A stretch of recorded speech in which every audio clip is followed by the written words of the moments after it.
भारतीय रुपया लगातार गिर रहा है और डॉलर के मुकाबले यह अपने ऐतिहासिक रूप से सबसे निचले स्तर पर पहुंच चुका है। आप देख रहे हो इनसाइट अनुराग। आज हम जानेंगे कि भारतीय रुपया में गिरावट क्यों देखा जा रहा है, इसके क्या प्रभाव हो सकते हैं और इसके उपाय क्या है।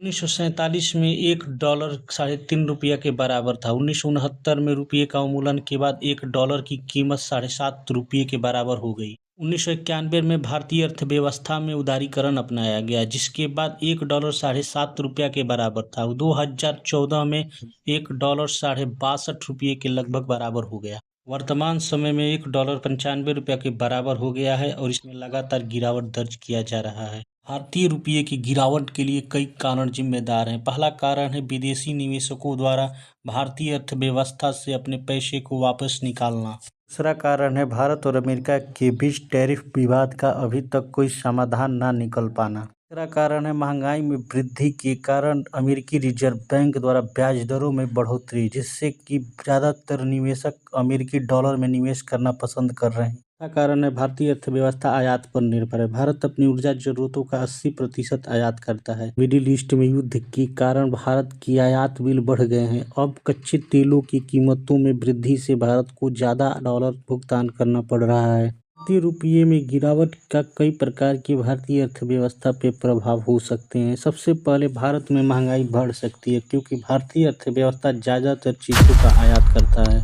भारत के आयात बिल में वृद्धि होने से राजकोषीय दबाव बढ़ सकता है। सीधा प्रभाव भारत में महंगाई बढ़ सकता है। महंगाई बढ़ने से उत्पादन कम होंगे और उत्पादन कम होंगे तो बेरोजगारी बढ़ेगी, जिससे भारतीय अर्थव्यवस्था को समग्र रूप से नुकसान पहुंचा सकता है।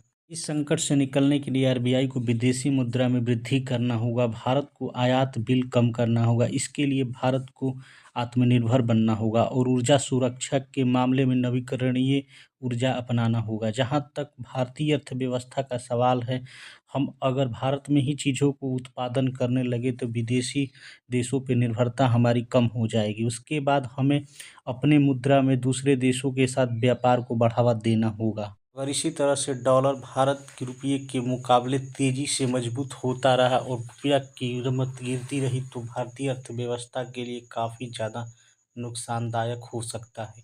इसलिए हमें भारतीय अर्थव्यवस्था में आयात बिल को कम करने के लिए सबसे बड़ा चीज़ अपनाना होगा भारत को ऊर्जा क्षेत्र में। अगर हम ऊर्जा क्षेत्र में आत्मनिर्भर बन गए तो यह भारतीय अर्थव्यवस्था के लिए काफ़ी अच्छा होगा।